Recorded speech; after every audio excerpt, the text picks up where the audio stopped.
pour votre présence ce soir. Nous allons lire une écriture. Prenons le livre des psaumes. Le psaume chapitre 1 à partir du premier verset. La Bible nous dit ceci. Vous m'écoutez très bien, non?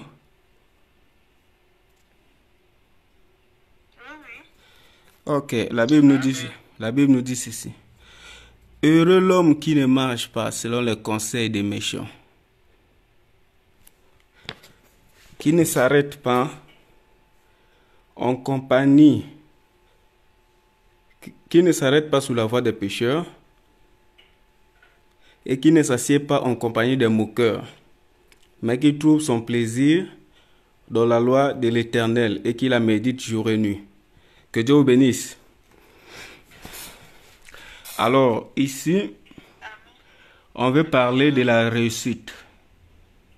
La réussite d'un chrétien malgré, pas malgré que tu pries beaucoup, malgré que tu te consacres, malgré que tu mènes une bonne vie, mais qu'est-ce qu'il faut pour que tu puisses recevoir les impacts de cela?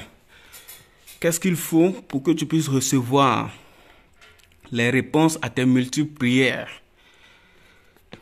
Il y a les secrets pour ça. On nous parle souvent aussi de la foi. Oui, nous devons croire. Comme la Bible dit, tout est possible à celui qui croit. Mais il y a une chose que les gens ignorent, que les gens négligent. Le prophète David nous dit ceci. Heureux l'homme qui ne marche pas. Heureux, dans la Bible, en anglais, c'est écrit blessed. Blessed, ça veut dire béni. Donc, ça veut dire une personne est bénie lorsqu'il ne marche pas selon les conseils des méchants. Vous savez très bien, le conseil des méchants, c'est quoi? Vous le savez très bien. C'est que, par exemple, une personne est là, il vous conseille à faire ce qui est mal. Tu vois, non, on peut tricher, on peut voler, on peut aller dehors, tu peux sortir avec la fille là. Tu peux aller boire, ça ne fait rien, il n'y a pas de mal à ça. Tout. Qui ne s'arrête pas sous les voies des pécheurs. On connaît tous la voie des pécheurs. Là où on pêche, un chrétien ne s'arrête pas là. Donc là où il y a le péché, le prophète dit que nous devons fuir l'apparence même du péché. Tu vois là où les païens se sont rassemblés. Toi aussi, tu viens là, tu viens me poser, me mettre ta présence là. Et toi, tu participes aussi à leur péché. C'est comme dernièrement, j'avais dit que quand toi, un chrétien, tu vas quelque part et que les gens sont en train de pécher, il y a des gens qui parlent des histoires des filles, des histoires de ce monde. Toi, un chrétien, tu arrives là. Mais que ta présence ne leur fait pas influence. Donc toi, les gens sont en train de parler des histoires des femmes, des copains, copines. Toi, les chrétiens, tu arrives sur cet endroit-là. Mais ta présence, quand tu arrives là, ça ne leur fait ni chaud ni froid. Quand tu arrives, au lieu qu'ils arrêtent, ils continuent de dire ce qu'ils disaient, des bêtises. Ça veut dire que tu ne les influences pas. Ta vie n'impacte pas leur vie. Un chrétien, quand il va quelque part, s'il y a des païens qui sont en train de causer, qui sont en train de dire des bêtises, de dire de n'importe quoi, ces païens-là doivent avoir la crainte en eux. C'est comme j'avais dit.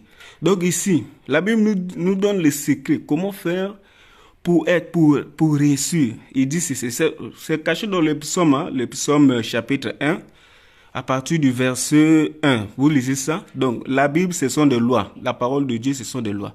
Si tu appliques ça, tu vas recevoir les résultats. Pour la foi, ça ne demande pas être saint ou un pécheur. Que ce soit même tu es prostitué. Si tu appliques la foi, tu vas recevoir les résultats. Mais on a beaucoup de gens qui sont spirituels. Beaucoup de gens qui lisent les brochures, qui lisent la parole chaque jour, qui prient chaque jour, qui vont à l'église chaque jour. Ils ont des problèmes qui n'ont pas de solution. Pourquoi? Parce qu'ils n'arrivent pas à découvrir la loi de Dieu. Ils n'arrivent pas à appliquer la loi de Dieu. Dieu ne va pas te donner la réponse à tes problèmes parce que tu vas à l'église. Même si tu vas à l'église chaque jour, c'est pas ça qui va faire que Dieu te donne la réponse à tes problèmes. Dieu ne va pas t'exaucer parce que tous les jours tu écoutes les bonnes. C'est pas ça qui va faire que Dieu puisse t'exaucer. Il y a des lois que Dieu a établies. Tout le monde doit marcher selon ces lois-là. Et regarde un petit secret que David, l'homme de Dieu, nous donne. La Bible dit que, le prophète Paul dit que la Bible a été écrite pour nous servir d'exemple, afin que nous aussi nous puissions suivre, voir comment ils ont marché, pour que nous aussi nous puissions suivre leurs pas. Donc, si tu veux réussir dans un domaine donné dans ta vie, il faut voir s'il y a quelqu'un qui a fait un truc pareil dans la Bible, ou bien dans la parole, dans le message. Toi aussi, essaie d'appliquer ça. Ça va marcher. Les lois de Dieu, la Bible dit que Dieu ne fait exception de personne. Si tu veux voir les bénédictions dans ta vie, vois dans la Bible une personne qui a été bénie. Comment il a été béni, ce qu'il avait fait pour que Dieu le bénisse et devenir ce qu'il est. Si toi aussi tu appliques les mêmes choses, tu vas obtenir les mêmes résultats. Donc, c'est comme j'avais dit, je vous avais donné l'exemple de David, Joseph et Esther. Je vous avais dit que David, les Joseph, ce sont des gens qui ont donné leur jeunesse à Dieu. Ce sont des gens qui ont abandonné leur jeunesse à Dieu. Mais quand vous voyez à la fin de leur vie, qu'est-ce qu'ils étaient devenus des grands hommes. Toi aussi, si tu veux être élevé, tu veux être béni. Le secret, c'est quoi? Donne ta jeunesse à Dieu. Abandonne ta jeunesse à Dieu. Donne ta jeunesse, sers Dieu dans ta jeunesse. Ça veut dire sacrifie les plaisirs de cette chair-là, sacrifie les plaisirs de la vie, sacrifie les plaisirs charnels pour la cause de Christ. C'est la raison, c'est comme ça que tu vas voir les bénédictions de Dieu. Le prophète David continue ici, mais qui trouve son plaisir dans la loi de l'Éternel, qui la médite jour et nuit. Là aussi, c'est un problème. Tu dois méditer la parole de Dieu jour et nuit. Pas seulement quand tu vas à l'église. Il y a des gens qui lisent la Bible rien que quand il va à l'église. Quand il va à l'église, c'est là qu'il va lire la Bible. Quand il va à l'église, c'est là qu'il va écouter la parole. Mais à la maison, il n'écoute pas la parole. À la maison, il ne prie pas. À la maison, il ne médite pas. Donc, toi, ta méditation s'arrête seulement quand tu vas à l'église. Quand le pasteur prêche, c'est là que tu écoutes la parole. C'est tout. Quand tu repars à la maison, tu t'occupes d'autres choses. Là, tu n'es pas ici, dans cette loi-là. Là, tu ne médites pas. Tu ne trouves pas ton plaisir dans la loi de l'Éternel. Parce que la Bible dit, tu dois la méditer jour et nuit. Tu dois la méditer jour. Donc, méditer, tu lis, tu observes, tu t'identifies. Quand la Bible dit que l'homme ne fera pas ceci, toi aussi tu restes là. Est-ce que je suis dans ça? Ou bien j'ai accompli l'écriture là? Ou bien c'est... Voilà. Donc, tu dois t'identifier dans la parole. Si tu ne médites pas la parole de Dieu, jour et nuit, tu es écarté de cette bénédiction que le psaume 1 parle ici là. Donc, comme vous me voyez là, je suis aussi en direct ici avec mes frères qui me suivent sur Facebook. Ils en profitent aussi de la prédication. Il est comme un arbre planté près d'un courant d'eau qui donne son fruit en sa saison et dont le feuillage ne s'effraie point. Frère, la parole de Dieu, comme je vous ai dit, ce sont des lois. Ce sont des formules que nous tous, nous sommes censés appliquer. Donc, si vous appliquez seulement le psaume chapitre 1, traitez-moi de menteur si Dieu ne vous bénit pas. Frère, nous sommes des exemples. Moi, je suis un exemple. Je suis un exemple de ça, de ce que je vous dis là. Mon secret, si vous voulez savoir le secret du don divin. Pourquoi Dieu me bénit toujours? Là où je passe, là où je vais, depuis ma naissance jusqu'à aujourd'hui, pourquoi Dieu me lève? Dieu me bénit toujours parce que je l'ai abandonné ma jeunesse. Je l'ai servi. Je l'ai sacrifié ma jeunesse. On est né 5 dans le ventre maternel. On était tous dans l'école du dimanche. Mais si je vous dis aujourd'hui que je suis le seul qui est resté attaché à la parole. Et voilà le secret. Attache-toi à la parole. Pour cela, tu seras comme un arbre planté près d'un courant d'eau. Vous-même, vous savez, quand un arbre est planté près d'un courant d'eau, ça croît rapidement. Si tu veux aussi que tes bénédictions n'apparaissent pas aussi rapidement dans ta vie, c'est parce que tu n'accomplis pas ça. C'est ce que la Bible dit là. Ta vie n'est pas encore stable. Dieu aussi voit que s'il te bénit, Dieu aussi voit que s'il te lève, il aura des problèmes. il aura des problèmes parce que soit tu vas aller les trahir, parce qu'il y a d'autres personnes, Dieu attend d'abord qu'ils atteignent la maturité. Une certaine maturité spirituelle afin de les bénir et de leur donner ce qu'ils veulent. Mais si toi, Dieu ne te donne pas souvent ce que tu demandes là, par exemple, tu demandes à Dieu le mariage, Dieu d'abord voit que tu n'es pas d'abord mature, tu n'es pas d'abord stable dans la foi, tu n'as pas encore le caractère qu'il faut pour pouvoir vivre dans un foyer, pour pouvoir supporter un homme, pour pouvoir gérer un homme. C'est pour ça que Dieu te laisse d'abord comme ça. Le jour où il verra qu'il a mis ce caractère en toi, il va t'envoyer un mari. Parce que c'est lui qui a promis le mariage. Pourquoi Dieu ne te donne pas l'argent? Pourquoi Dieu ne te donne pas beaucoup de richesses? Parce qu'il voit que tu es faible. S'il te donne un petit 100 000 là, tu deviens comme un fou. Tu deviens comme un fou. C'est là que tu deviens l'homme des femmes. Dieu te bénit là, il sait déjà. C'est la raison pour laquelle, avant d'abord de chercher que Dieu puisse te bénir physiquement, la première des choses à savoir, c'est d'abord chercher la bénédiction de l'âme. Cherche d'abord la bénédiction de l'âme. Parce que la Bible dit que cherchez premièrement le royaume des cieux et sa justice. Les restes des choses vous seront donnés par-dessus. Amen. Donc, la première des choses que tu dois d'abord fixer, c'est d'abord le royaume des cieux. Parce que Dieu sait que ta chair là a besoin de se nourrir. Il sait que tu as besoin de te marier. Il sait que tu as besoin d'argent. Mais il dit qu'il privilège d'abord ton âme. Le reste là, lui-même va donner ça comme bonus. Donc on continue toujours dans notre verset. Qui donne sa fruit en sa saison. Beaucoup de gens vont se dire, moi depuis que je prie, je ne vois rien changer dans ma vie. Depuis que je vais à l'église, rien ne change. Ma vie ne fait que tourner en rond. Mon frère, c'est pas ça. La Bible dit ici que tu vas donner les fruits en ta saison. Tu ne vas pas donner les fruits par hasard. Les monks ne paraissent pas par hasard. Les safoutiers ne donnent pas les safous par hasard. Les avocatiers ne donnent pas les avocats par hasard. Donc, c'est par saison. Donc, de la même manière, toi aussi, tu es comme un arbre. Tu vas donner les fruits en ta saison. C'est-à-dire le temps que Dieu avait destiné pour toi. Rien ne va arrêter et empêcher ça.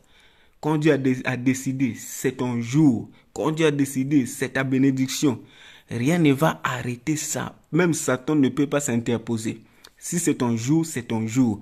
C'est pour cela que toi, en tant qu'un enfant de Dieu, ne crois jamais aux histoires. Oh non, les sorciers ont empêché mon voyage. Les sorciers de la famille, ils ont empêché mon voyage.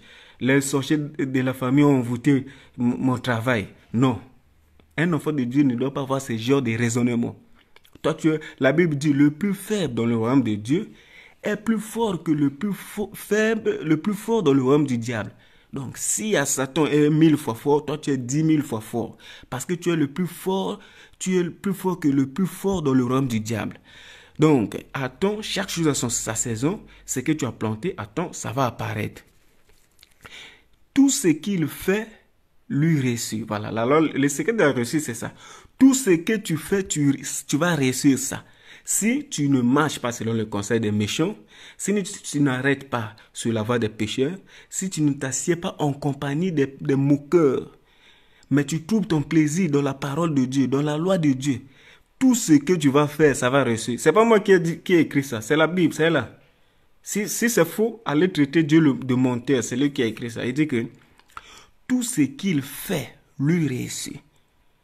Donc, quand tu appliques ce qu'on a dit ici, tu ne marches pas sur le conseil des méchants, tu ne t'assieds pas, tu ne t'arrêtes pas sous la voie des pécheurs, tu ne t'assieds pas en compagnie des moqueurs. Voilà, toi un chrétien, tes meilleurs amis, ce sont des païens. Tu vas expliquer ça comment? Chrétien, meilleur ami, païen. Chrétienne, meilleure amie, païenne. Tu vas expliquer ça comment? Parce que le frère Branham dit que tu vas subir des influences. Si, soit c'est le païen là qui va te transformer en païen, soit c'est toi tu vas influencer positivement le païen. Donc, c'est ça. Si vous voyez un frère, meilleur ami, païen, ça veut dire, soit c'est le frère influence le païen, du genre, le païen s'intéresse aussi à la prière, il commence à s'intéresser à la prière, il commence à s'intéresser à la parole de Dieu. Soit la sœur commence aussi à intéresser aux choses du monde. Parce que les païens, souvent, quand vous voyez leur causerie, c'est souvent autour des femmes.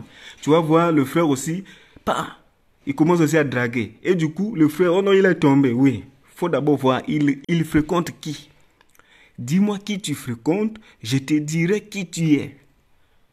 Dis-moi avec qui tu t'allies, je te dirai ce que tu es. Voilà, les gens n'aiment pas la vérité. Là, on parle de la parole, les gens ne sont pas connectés.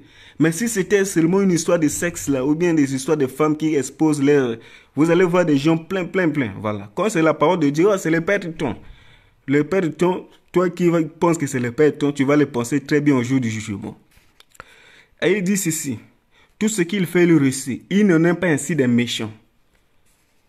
Ils n'en ont pas ainsi, ils sont comme la paille que le vent dissipe. Voilà, les méchants, c'est celui qui ne vit pas la parole. Les méchants, c'est celui qui n'observe pas les commandements de Dieu. Dieu l'appelle méchant. Celui qui n'obéit pas, qui n'aime pas la parole, Dieu l'appelle méchant. C'est pourquoi les méchants ne résistent pas au jour du jugement. Les méchants ne résistent pas au jour du jugement, ni les pécheurs dans l'assemblée des justes. Là où les enfants de Dieu sont là, tu vas voir qu'une personne mal affermie n'aime pas être là. Quand vous voyez un frère, il a rétrogradé, un frère commence à sortir de la ligne, vous allez remarquer qu'il va fuir les frères, il va fuir la communion, il va s'éloigner de la communion. Donc c'est ça des signes qui montrent que le frère commence à s'éloigner petit à petit de la lumière. Car l'Éternel connaît la voie des justes et la voie des pécheurs mène à la ruine. Voilà. Tu vas faire tes péchés calmement. Tu vas pécher calmement. Dieu t'observe, il te laisse. Tu peux même faire ça pendant 5 ans. Dieu te regarde, mais il y aura un temps où il a déterminé toutes choses. Il va t'arrêter. Donc, mes frères, réfléchissons. Si tu veux que tes prières soient efficaces et exaucées, vis la vie digne de l'évangile. Les bénédictions vont te suivre. Tu ne vas même pas prier ou gêner pour ça. Ça va te suivre. Donc, vis la vie digne de l'évangile, ça va éloigner l'incrédulité. Parce que l'incrédulité, c'est le résultat du péché. Parce que le prophète dit que le péché, ce n'est pas aller avec les femmes, mais le péché, c'est l'incrédulité.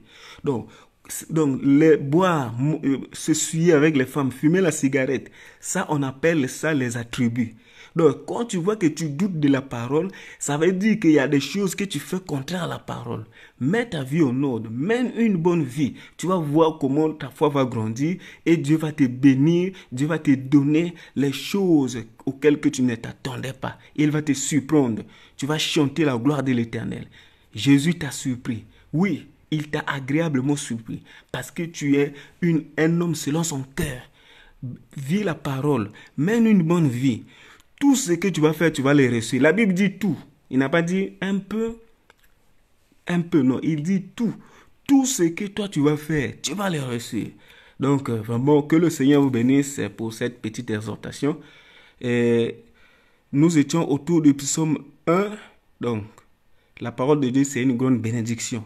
Et il y a des trésors, il y a des pierres précieuses dans ces puits-là. On doit puiser, faire sortir ça et donner aussi le secret aux autres. Frère, appliquez ce que je vous ai dit là, frère. Vous allez voir les changements que Dieu va apporter dans votre vie. Sur le plan économique, financier, social, dans votre vie. Les choses qui vous bloquent, que vous trouvez bizarres là. Tout ça là, ça va changer. Si vous appliquez seulement ce que je vous ai dit là. Que Dieu vous bénisse. Là, je vais retourner avec mes frères. Que Dieu vous bénisse tous ceux qui m'ont suivi sur Facebook. On se retrouve la prochaine fois pour le prochain direct, si Dieu le veut. Que Dieu vous bénisse richement. Shalom.